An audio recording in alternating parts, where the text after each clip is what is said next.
Bismillahirrahmanirrahim. Assalamualaikum warahmatullahi wabarakatuh. Innal hamdalillah nahmaduhu wa nasta'inuhu wa nastaghfiruh wa na'udzu billahi min shururi anfusina wa min sayyiati a'malina. May yahdihillahu fala mudilla lahu wa may yudlilhu fala hadiyalah.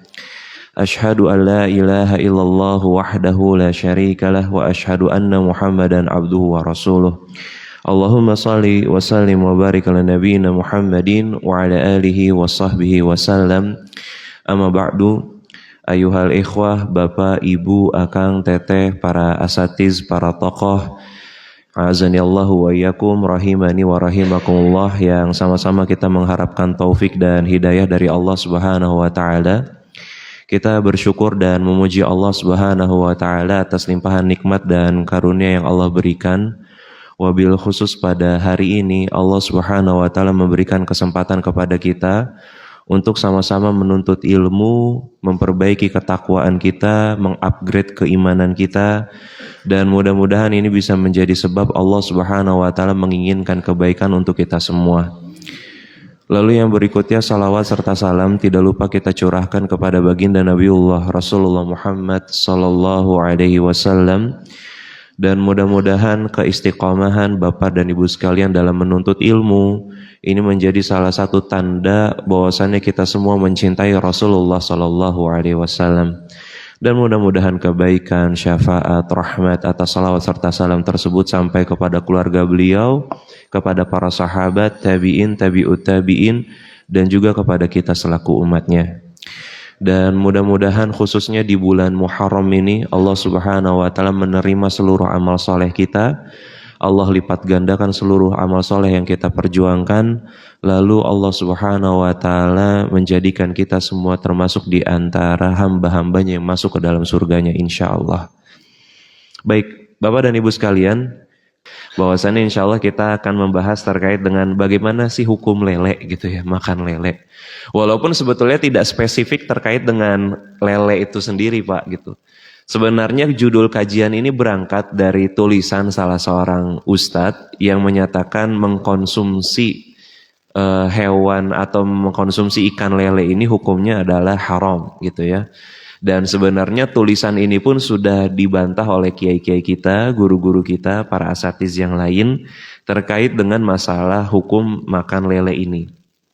Nah, terkait dengan hal ini sebetulnya pangkal masalahnya itu bukan jenis hewannya Pak gitu.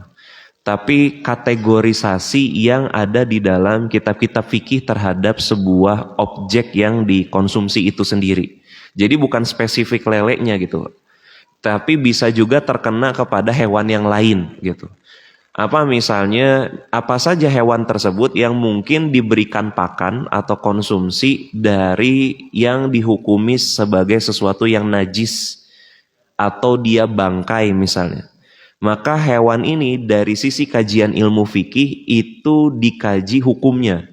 Apakah dia halal, apakah dia haram, apakah dia dihukumi yang lain, misalnya makruh misalnya.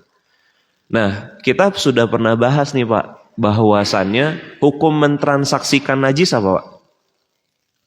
Hukum mentransaksikan najis, hukum asalnya apa?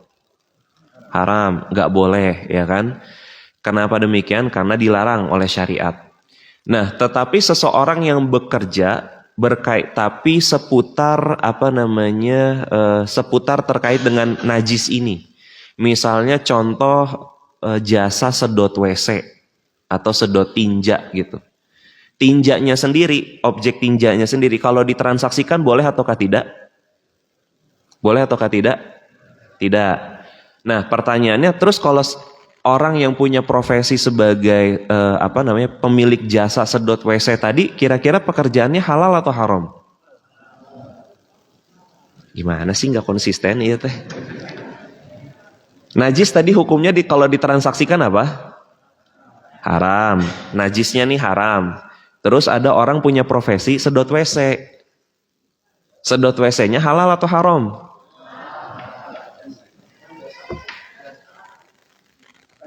Nah, Insya Allah. Gitu Pak. Kalau saya bikin gimmick bingung itu gimmick aja Pak. Jangan terkecoh ya.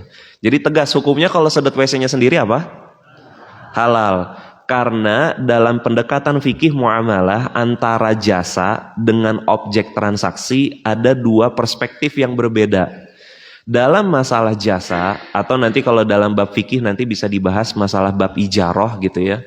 Bahwasannya dalam masalah bab jasa tidak diharuskan objek jasanya harus sesuatu yang suci atau sesuatu yang sifatnya itu halal gitu. Nah, tapi kalau misalnya dalam objek transaksi ketika dia diperdagangkan, maka dia harus sesuatu yang halal. Kecuali sesuatu yang menjadi wasilah terhadap yang haram, sekalipun ia hukum asalnya adalah halal. Contohnya apa? Anggur misalnya. Kalau dalam bab-bab fikih klasik itu, khususnya kalau misalnya kita mengkaji kitab Bulughul Maram itu kan ada pembahasan terkait dengan laknat yang Nabi SAW sebutkan terhadap orang yang mengolah anggur. Mulai dari yang menanam anggurnya, mulai dari yang memprosesnya, membawakan barang belanjaannya gitu ya. Sekalipun dia tidak mengkonsumsi anggur tersebut, yang membelikannya lalu sampai pada tahap orang yang mengkonsumsinya. Nah, maka dari sisi ini, orang yang mengetahui misalnya atas apa yang dia lakukan itu menjadi wasilah untuk sesuatu yang haram, maka hukumnya tidak boleh. Tapi kembali nanti, sebagaimana yang sering saya ulang-ulang, al-aslu fil mu'amalati al-ibaha ila yadulla dalilun ala tahrimiha. Hukum asal muamalah itu mubah sampai ada dalil tegas yang mengharamkannya. Termasuk juga sesuatu yang kita ketahui pasti zahirnya memang itu ditujukan kepada sesuatu yang haram. Apa objek transaksi yang pernah kita bahas contohnya? Lem Aibon misalnya. Ya Aibon merek sih, tapi intinya lem itulah gitu. Hukum asal jual beli lem Aibon apa? Halal. Tapi yang datang ke kita kelihatan wajahnya, saya nggak tahu ya bahasa halusnya apa ya. Kalau dulu saya di Jakarta istilah wajahnya tuh wajah beler gitu Pak. Wajah-wajah mabuk nggak jelas gitu. Terus di sininya tuh udah banyak kayak bekas lem gitu lah di bagian hidungnya itu. Terus dia beli lem Aibon di toko material Bapak. Pak beli lem Aibon 3 kaleng gitu. Sambil gini-gini terus rada beler gitu kan. Nah itu kira-kira Bapak jual apa enggak? Enggak, jangan. Udah kelihatan Pak ini mabok lem Aibon gitu. Walaupun hukum asal lem Aibonnya sendiri halal gitu. Artinya ketika kita mengetahui secara zahir, nampak gitu, bahwasannya dia akan memanfaatkan ini untuk sesuatu yang hukumnya haram, gak boleh gitu ya, maka kita harus mencegah kemadharatan tersebut. Sebagaimana kita tahu ada kaidah fikih menyebutkan bahwasannya kemadharatan itu harus dicegah semaksimal mungkin. Maka dari sisi ini dalam transaksi muamalah gak perlu ada interogasi Pak. Cukup lihat zahirnya saja. Gitu. Tanpa perlu ada interogasi. Nah, balik lagi kepada pertanyaan tadi gitu, pada aspek lele tadi. Nah, kita mengetahui bahwasannya ada sebagian hewan ternak, dalam hal ini misalnya kasusnya lele, itu diberikan pakan berupa najis misalnya. Pakan lele itu apa aja sih Pak? Yang punya peternakan lele? Ini wajah-wajah pengusaha lele nih. Karena termasuk top of mind-nya penduduk Jawa Barat tuh, pecel lele itu. Nah, pakan lele itu apa Pak biasanya? Pelet, ya kan? Itu yang bagusnya gitu kan. Terus apa lagi? Ada nggak yang ngasih makan pakan lele tuh bangkai gitu? Ada nggak? Ya, bangkai ayam. Terus apa lagi biasanya? Ya, najis-najisan gitu ya, kotoran gitu segala macam. Nah, maka dari sisi ini gitu ya, sebenarnya terkait dengan ini kita juga tidak perlu tidak perlu shock gitu ketika ada yang mengharamkan aspek ini. Kenapa demikian? Karena memang Nabi SAW sendiri menyebutkan larangan terhadap hal ini. Sebagaimana athar yang dibawakan oleh sahabat Ibnu Umar radhiyallahu anhuma ajma'in. Bahwasannya sahabat Ibnu Umar radhiyallahu anhuma ini menyebutkan naha Rasulullah sallallahu alaihi wasallam an aklil jalalati wa albaniha. Bahwasanya Rasulullah sallallahu alaihi wasallam itu melarang memakan hewan yang jalalah. dan juga meminum susunya. Jalalah itu apa? Jalalah itu adalah hewan yang dihukumi najis disebabkan diberi pakan dari najis. Dan karakter najisnya itu melekat pada hewan tersebut.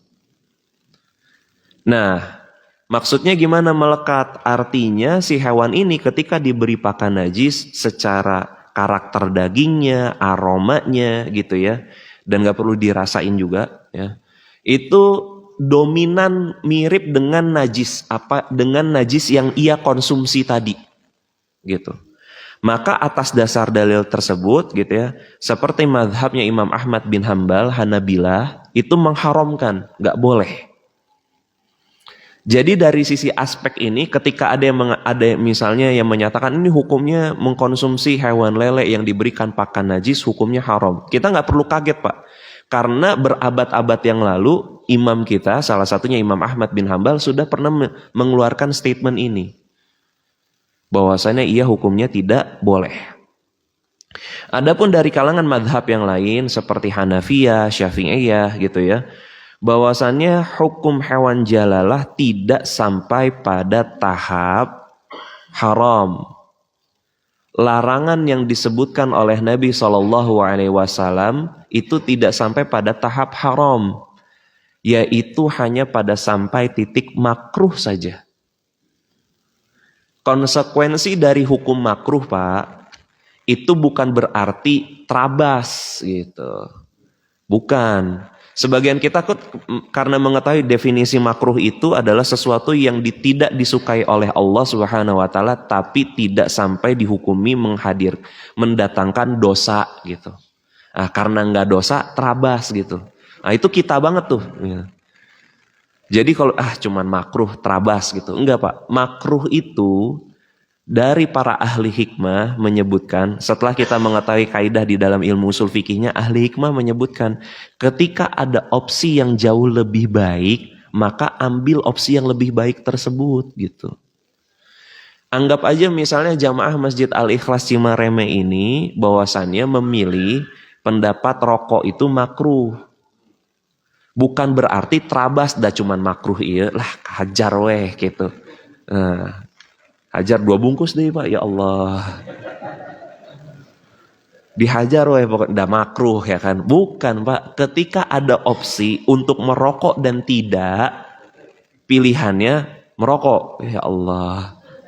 Pilihannya tidak gitu loh Pak. Jangan diterabas gitu, jangan dihajar lanjut terus. Jadi makruh itu menjadi warning buat kita. Bahwasannya ini nih Allah gak suka, ya jangan dilanjutkan gitu. Nah, berdasarkan hadis ini, madhab Hanafiyah dan Syafi'iyah menyatakan apa yang dimaksud di dalam hadis, dia tidak sampai pada derajat haram. Dia hanya sampai pada derajat makruh. Maka konsekuensinya masih diperkenankan, diperbolehkan untuk dikonsumsi. Nah, itu terkait dengan masalah hukum hewan yang diberikan makan atau pakan konsumsi dari najis. Tapi ada afdholiyatnya nih Pak. Khususnya bagi para pengusaha ternak lele. Apa itu? Sebaiknya hewan jalalah tetap kondisinya dibersihkan. Dengan cara apa? Sebelum ia dikonsumsi oleh manusia, oleh konsumen Bapak, atau Bapak distribusikan kepada warung-warung pecel lele gitu ya. Maka yang perlu Bapak lakukan adalah mensucikannya dengan memisahkannya dan memberi pakan yang halal, terbebas dari najis. Gitu. Nah, ada beberapa hadis yang menyebutkan bahwasannya Nabi SAW memerintahkan agar hewan jalalah itu dipisahkan, dikarantina, lalu diberikan pakan dengan yang halal itu selama 40 hari. Nah, tapi hadis ini diperselisihkan kesohihannya. Seperti Al-Imam Az-Zahabi mengatakan hadis yang menyebutkan untuk hewan itu dipisahkan selama 40 hari dhaif. Karena dhaif dia tidak bermuatan hukum gitu. Bagi mereka yang mensahihkannya maka ya atau menghasankannya maka wajib mengamalkan hadis ini. Adapun karena saya pribadi bukan ahli hadis, tidak memahami takhrij hadis secara mendetail, ya saya ikut ajalah kata Al-Imam Az-Zahabi hadis yang dhaif, maka sandarannya bukan 40 hari Pak. Sandarannya adalah sampai karakteristik najisnya itu hilang. Dan setiap hewan itu punya masa waktu yang berbeda-beda. Ada yang 3 hari, ada yang 4 hari, ada yang mungkin lebih cepat dari itu. Ataupun ada juga yang mungkin lebih lama dari itu. Maka dari sisi ini yang paling afdol, hewan yang sudah diberi pakan najis disucikan dulu dengan cara diberikan pakan yang terbebas dari najis. Pada jangka dan waktu yang sekiranya diperkirakan kenajisannya gitu ya, atau yang menggambarkan dari najis kepada hewan tersebut itu hilang secara keseluruhan. Ini afdoliyatnya. Lalu dari sisi ini apa yang Allah Subhanahu wa taala berikan bagi mereka yang mau berkorban untuk menunda penjualannya tersebut beberapa hari agar hewannya bersih. Maka sebagaimana kita tahu di dalam ilmu kaidah fikih, semakin besar pengorbanan seorang hamba, maka semakin besar juga pahala yang ia dapatkan. Bapak masih butuh pahala nggak Pak? Ini wajah-wajahnya wajah-wajah udah full pahalanya. Ya. Masalahnya Pak, kalau udah full kemungkinannya cuma 2 Pak. Antara dia seorang yang alim, wali, atau harusnya sudah dijemput malaikat maut. Udah selesai tugasnya gitu kan. Maka dari sisi ini gitu ya, maka dari sisi ini kita masih tetap butuh pahala. Makanya salah satu wasilahnya sedikit berkorban untuk memberikan yang terbaik, insya Allah pahalanya besar. Wallahu ta'ala a'lam.